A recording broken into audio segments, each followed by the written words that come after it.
Alright, good evening everybody. It's a little too dark to take a picture front way, so actually the selfie picture, so we'll just do like this. You can see my ride home a little bit. Yesterday I recorded a similar video about 45 minutes long. And it said camera error or something. Who knows if this one's even going to work. And for some reason, this video just totally disappeared. I was trying to answer some of the questions that Morning Shadow X posed. Particularly, I wanted to discuss these issues of atheism. However, before I do that, I remember today is election day. And so maybe I'll make two different videos. And I wanted to talk about the spirituality of election day. And the concepts that we have with the spirituality of voting on many levels and in many traditions. Really, essentially, voting is one of the most spiritual things that we can do. But how do we understand that? How do we understand that? So I wanted to talk on two levels about that.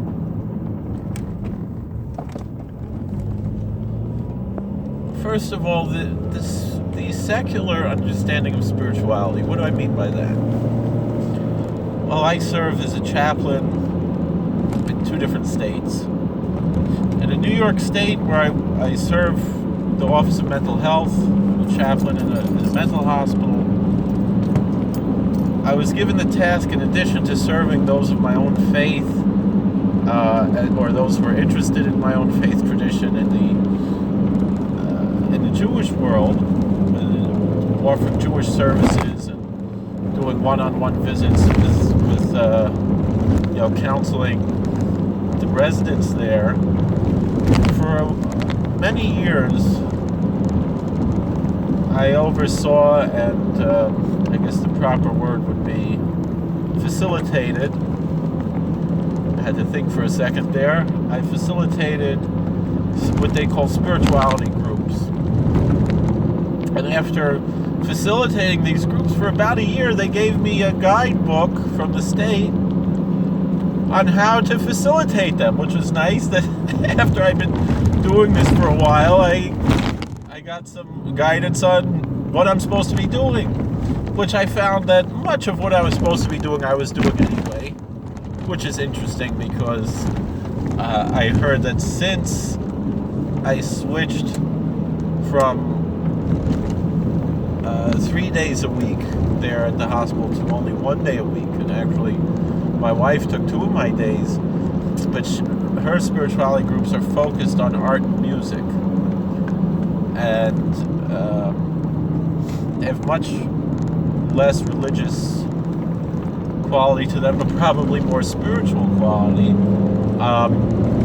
So for the plain just spirituality groups, they asked the Catholic priest to facilitate those, and he just turned them into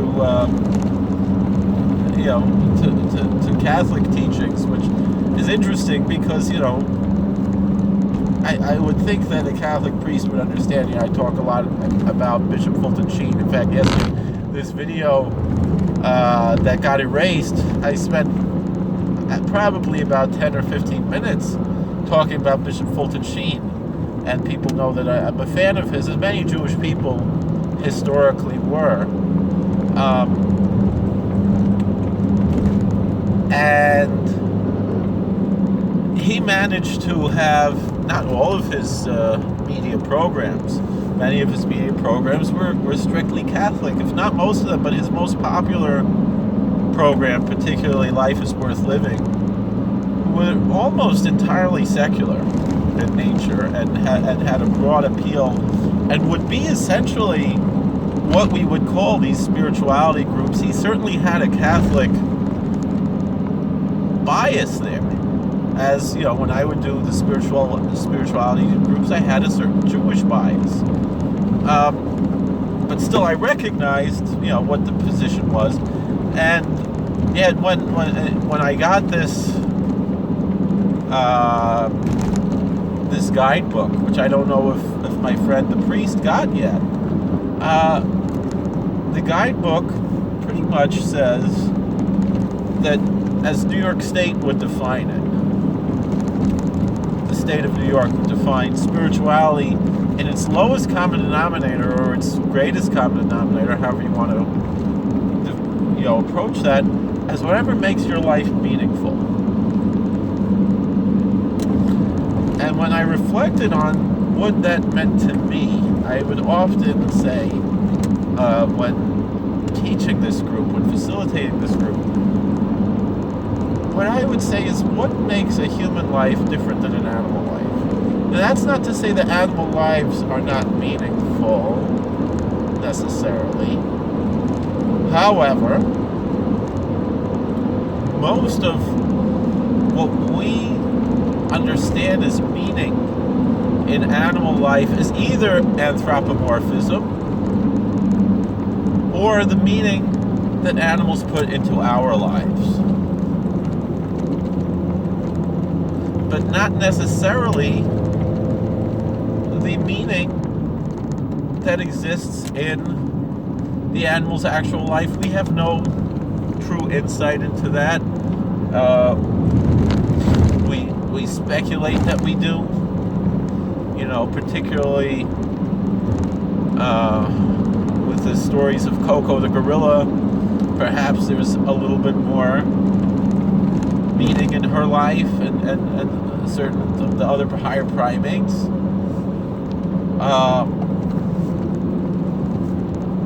That we, recognize that they do have certain faculties that are very similar to those that human beings have, even to the levels of spirituality and meaning. And also,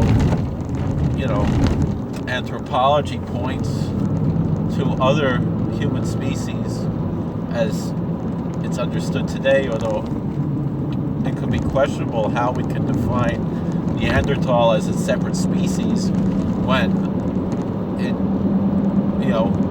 according to science,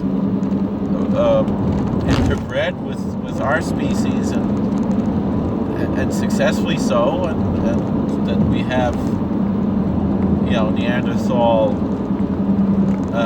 DNA in many humans today, particularly Europeans. So to say that they were actually a different species is interesting, because what the definition that we always used to have for species is that could it interbreed and produce fertile offspring, and it seems that in recent years biologists have developed a different definition of species.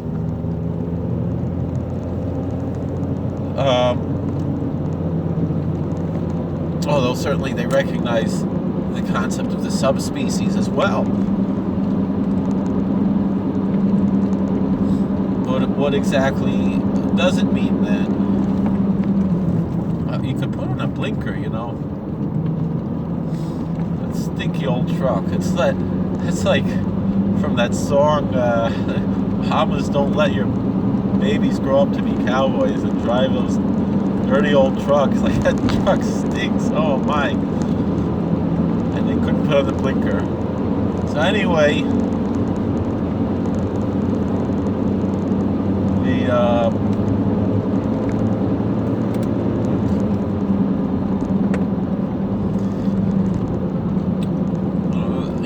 the anthropologists have found that the Neanderthal buried their dead, and it seemed that they had some sort of religious rituals, and so too, cave art generally is understood to be some sort of a religious ritual anthropologically, and that comes to a lot of the things that we discuss in this difference between human beings and animals. And that's what I would define. This guy couldn't turn off his brights. That's what I would define as the definition of spirituality, as far as the secular definition that the state of New York endorses for spirituality groups, is that what makes a human life distinct from an animal life. And quite often it's the same things that animals engage in that human beings attach meaning to as well. And so many of this, for the traditionalist, for the religionist, is part of religion. And whether it's within a religious context or in a secular context, for both the religious person and the secular person, so much of what we have as human beings, and what we can define as being putting meaning in our lives and so forth, are things that were incorporated into religion that might not be essentially religious in nature, but were used by religion.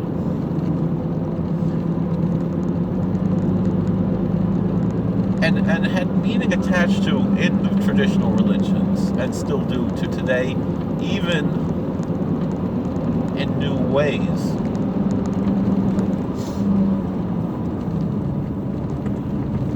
So, when we say spirituality, the obvious spiritualities are religion and meditation and things like that. And those things are obviously spiritual. And then there are things that are less obviously spiritual, but are still pretty obviously spiritual, even though they're outside of the realm of being solely religious. However, they are used in religion.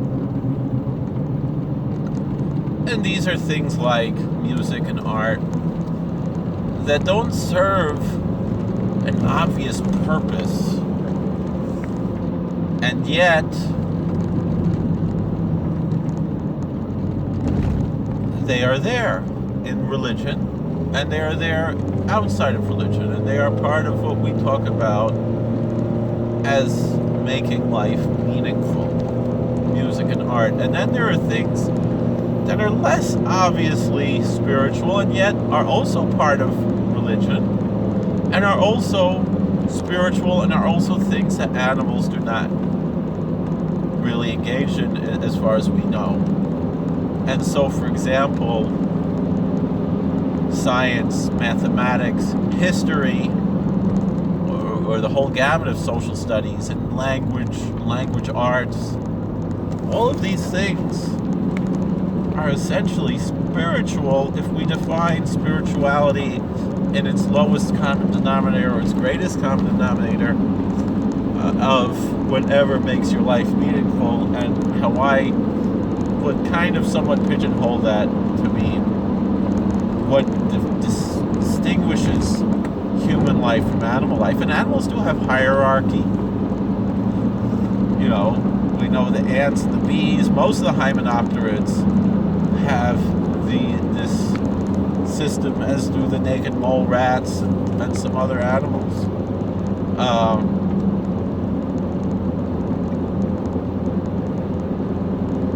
That they have their hierarchical structure. I don't know how many of those animals have an awareness of that, or if they're self-aware of this. Does the queen bee even know she's the queen bee? Is she even aware of that? And these are deep philosophical questions.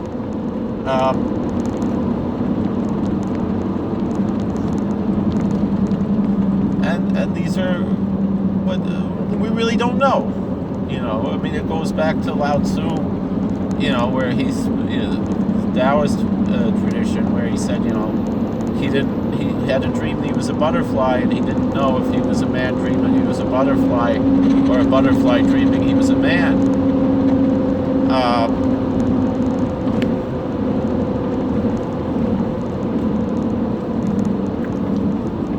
remember Rabbi Weinberger saying that's probably one of the deepest things that he'd ever heard outside of a Torah source, which is interesting because he's familiar with lots of things outside of Torah sources, and for him to say that is quite interesting. And he was someone who studied all of the world religions, and he found that one statement to be exceedingly powerful and deep. It was very interesting. In any event, put that aside, and he's eschewed a lot of that which he had studied in his past, and that's part of what we were talking about before. And so within that realm of social studies, though, where we have voting, in the simplest, most basic sense, voting is indeed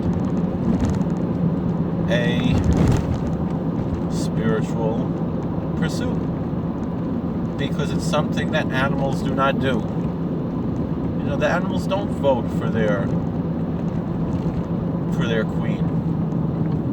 The bees don't vote for their queen, and neither do their ants.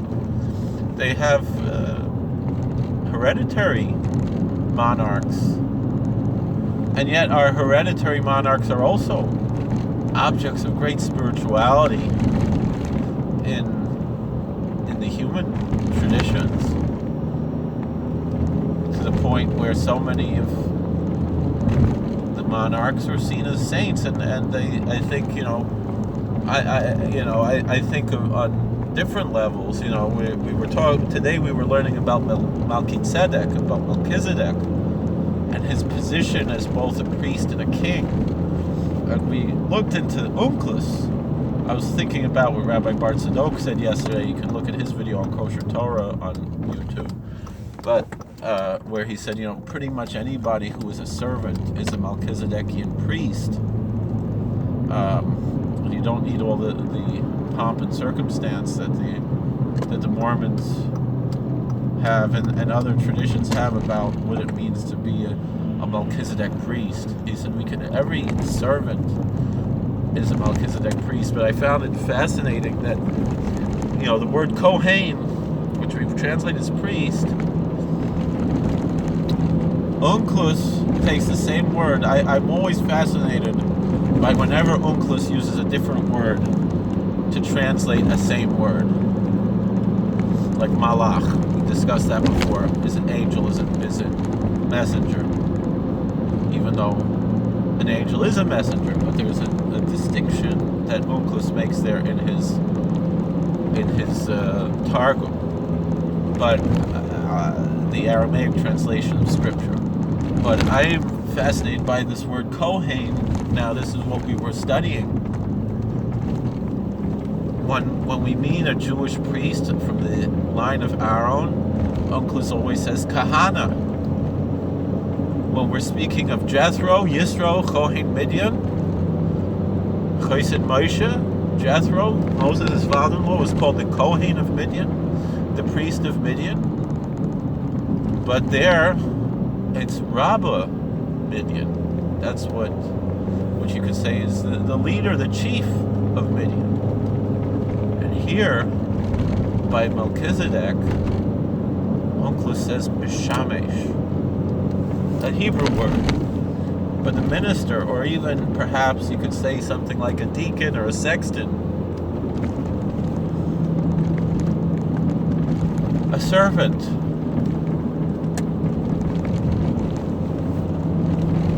So that's fascinating. Similar to Mishares. Sorry.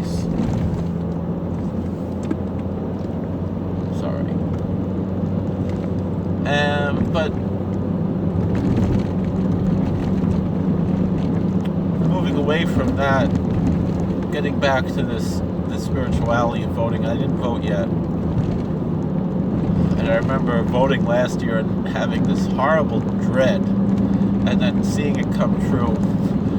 when the congressional candidate that I wanted did not get reelected, and such a horrible congressman got elected. This Delgado was just a horrible, I mean, just radical in such a purple district, at the very least, you could say, which geographically is mostly red. And yet, John Faso understood enough to be bipartisan, and maybe that was his downfall. Whereas Delgado is just a total left-wing lunatic, just on this bandwagon of impeachment for no good reason. I mean, that's the most upsetting thing, among many upsetting things that Anthony Delgado has done. And it's one of the reasons why I've considered running for Congress, but then I'm looking at Mike Roth, who might be a little bit too extreme, though. A little too harsh, but I'm thinking I might vote for him, because I think we need somebody that Donald Trump is going to stump for, make a rally for, if we're going to win. Upstate New York is not the city, and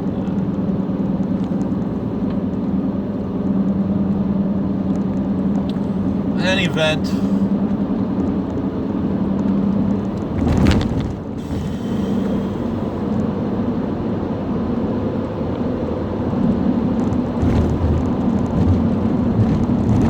what else do we have to say here? Back to voting. But tonight I have a little bit of a better feeling. And the one candidate who I'm very excited about is Linda Blum Johnson, who I think is a superlative candidate, and I really hope she wins. I find it unfortunate that we don't have anyone running against our town supervisor. Haven't been too impressed with him, to be honest. And he doesn't come to shul. Maybe if he would come to Minyan once in a while, maybe I would vote for him. Not even Rosh Hashanah this year. He came a few times, Rosh Hashanah.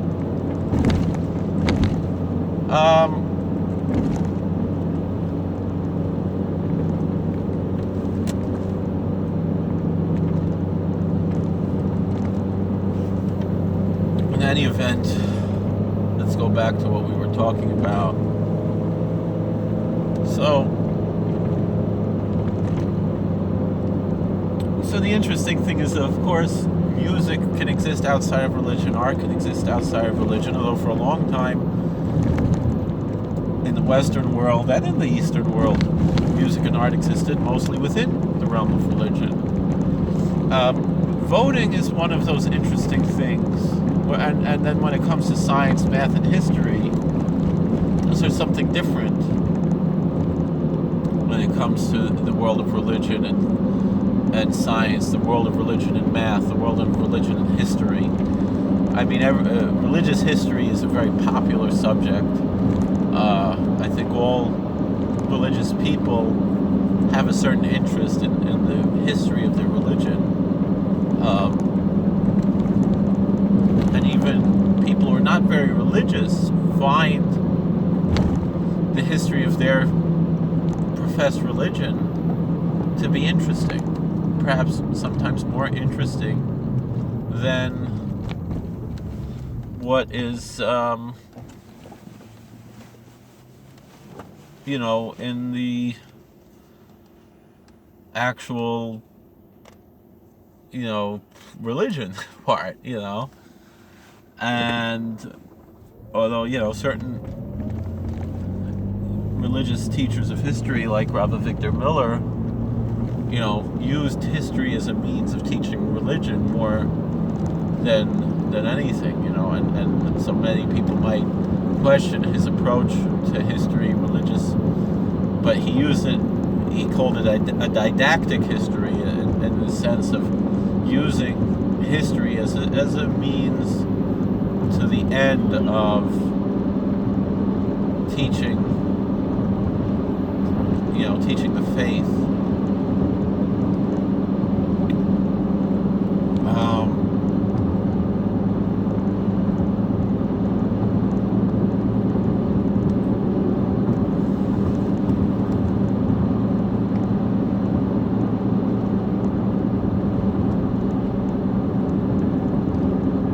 But science. A lot of people think there's a fight between science and history, science and religion rather. But then there's this fascination of science and religion. Again, quite often, sometimes people are very religious, and sometimes people are not the most religious, but they are fascinated by the crossroads of science and religion. And then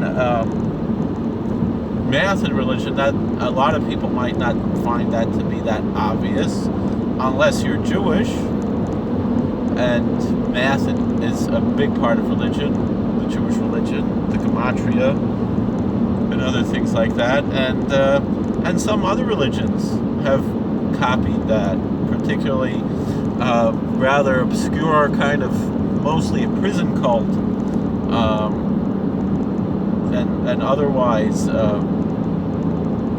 kind of a strange religious cult, the 5% Nation, which kind of took the Jewish idea of gematria and applied it to other languages as well, and use it as part of their religious beliefs. I don't really. I was studying the 5% Nation today a little bit because one of our new inmates in the facility where I serve is a member of this group, and had some issues about keeping his religious text and things like that. Not because of the religion, but rather, even though there might be issues with the religion as well, it's somewhat a black supremacist religion, more than somewhat. But the thing is that I deal with these religions, both the black supremacists and the white supremacists. The Odinists.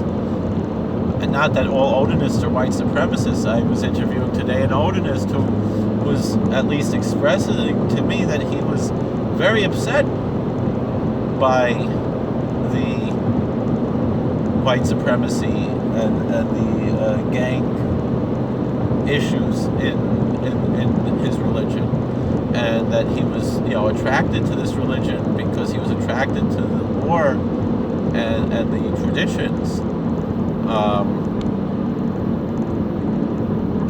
and he is totally upset about the racism that's come into it.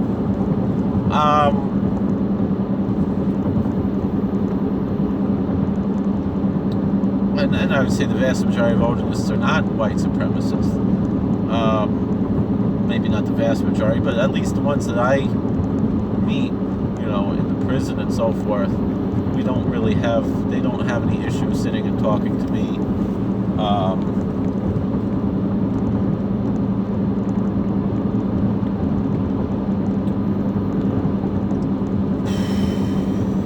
Anyway,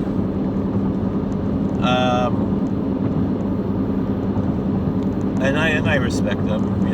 I even told him what it says in Malachi, rising the sun to setting thereof, great is my name among the nations, says the Lord of hosts. And that's why I respect all these different religions, even if I disagree. Or Malachi 1:11. But anyway, back to this idea of the spirituality of voting. So just like we've explained the spirituality of history, and even in the secular sense, people find meaning with science and history and math, things like that. And the way I've often said, again, going back to this analogy about animals, does the Cocker Spaniel dog look at the first Cocker Spaniel dog who got his AKC, recognition, whatever that is, the same way? The same way we look at George Washington. And that there's a tremendous spirituality when we look at George Washington. I mean, I have on my dashboard of my car, it's a card, it's a few years old, it's a PBA card, and I keep it there, and I absolutely love this picture. It's one of my favorite pictures.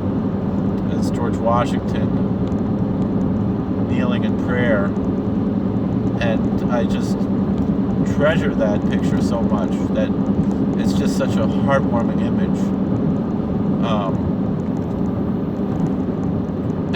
and it makes me feel a way that very few images do. I'm proud to be an American.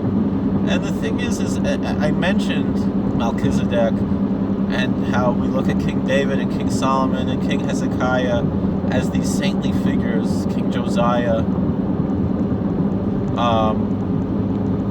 as these great saintly figures, even though they were also, in a certain sense, political figures, but they were great religious figures, and in other religions as well. You know, I mean, certainly the idea of the caliphate in Islam, I'm not talking about in the current era, but the idea of religious figures being political figures in the Islamic world, in Shia Islam, in Iran as well. You know, the supreme leaders are the mullahs, the ayatollahs,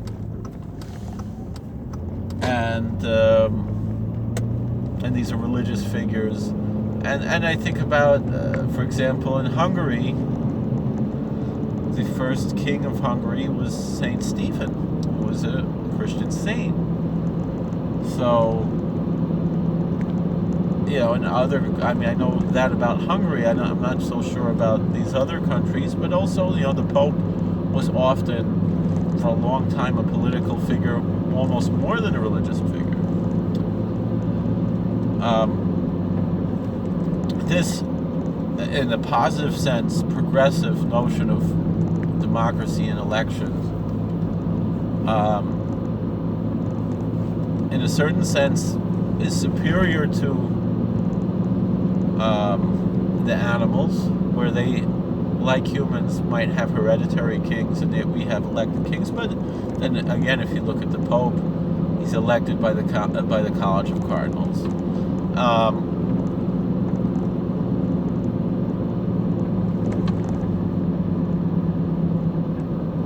So you do have this democracy there.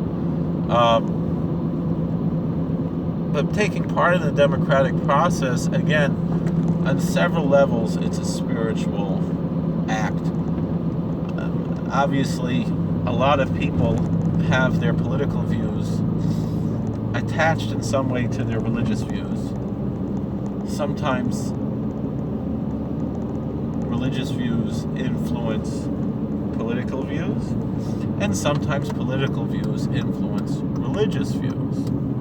I mean, I'm not going to say it's always like that, but in general, someone who is more on the left will choose a more liberal church or synagogue because they're uncomfortable with the traditional teachings of the traditional orthodoxy. And quite often someone who is devoutly religious and takes their religion seriously and believes it in a more fundamentalist manner, perhaps, even though I certainly oppose the my way or the highway type of fundamentalism, but there are different types of fundamentalism as well.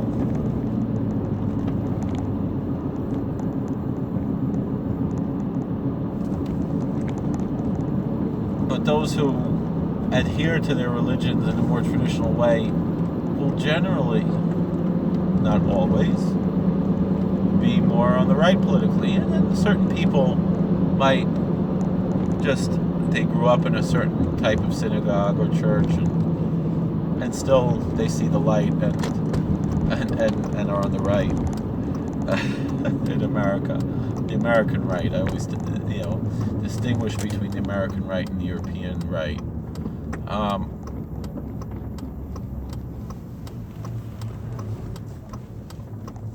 Now, that's one aspect of it, that there's that interaction between politics and religion. But then you also have the very act of voting itself. I saw, a more liberal author point out that what do? We cast a ballot. And I thought about two different images. She brought up one image of like casting a spell in the more, neo-pagan sense, the magical sense, with the magic with a K at the end added. Casting the runes, casting a spell, things like that. That there's the casting of a ballot in that sense. And then I thought more in the Christian sense how the fisherman is, very prominent in the Christian tradition, and the idea of being fishers of men,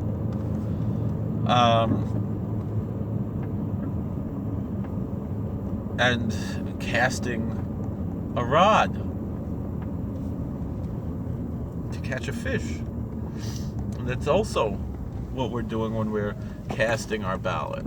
We're kind of hoping, that we're going to catch the fish that we want, And so last year when I voted for John Faso, unfortunately I didn't catch the right fish. I didn't catch the fish that I wanted. And there's this video game I used to play, Black Bass. I still play it sometimes. And there's certain fish that you don't want to catch on Black Bass. It's a Nintendo game, old NES game. There's certain fish you don't want to catch. All right. Well, I see my wife is not home yet, and I know she's having some trouble, and I'm trying to decide if I should go and vote now or if I should go back. Although I'm thinking I'm going to vote. I need the Rishvalka, maybe even a Kolpik, because it's such a holy thing. And in America, almost all the Haredim vote. Not all of them, but most of them. And in Eretz Yisrael, it's also a big, argument between the various courts and the various communities. Is it proper to vote or not? And I'm on the side more of those who oppose voting in Israel. And I've explained that before. It's a difficult thing to discuss. But with that being said, for those who do vote, they see it as a religious obligation. And I think about the story of the Vishnitzer rabbi. I don't think he put on a kolpik to vote. Probably I don't know if the Belzer puts on a kolpik for everything. Well, now it's a spudik. But the Vishnitzer, I know the old Vishnitzer, the Mechaim, he told his Hasidim while they were accompanying him to the ballot box to sing the nigun Lasis Nachas Ruach, to give satisfaction to God, to blessed Creator. So, Lasis Nachas Ruach. He would say Lasis Nachas Riach, Lasis Nachas Riach, Laborius Brach Shemoy. Lasis nachas riach, lasis nachas riach, lasis nachas riach, laboris brach shemoy. Lasis nachas riach, lasis nachas riach, laboris brach shemoy. Lasis nachas riach, lasis nachas riach, laboris brach shemoy. Oh, Lasis nachas riach. I'm even thinking, in America, it's almost kedai to make like a suda, not a suda, maybe make a suda mitzvah, maybe make a siyum or something on election day, just to you know, bring some more spirituality to the day, and also maybe to encourage people to vote. You know, to make like a tish for election day. Like, I mean, I know I make a Suda Seidah on Thanksgiving and the 4th of July, and I personally I put on the kolpik and everything because I think it's a chosh of a day. As an American, it's kedai to make a Suda Seidah. So maybe I don't see, and you know, we should make a Suda Seidah that we should be thankful that we have the right to vote. You know. So I'm gonna end this video now. So if you didn't vote yet, go out and vote. Even though these small elections, these local elections are much bigger, your vote counts much more on these types of days. So make the most out of it. Thank you for watching. God bless. Please like, share, and subscribe, comment. And we'll see you later.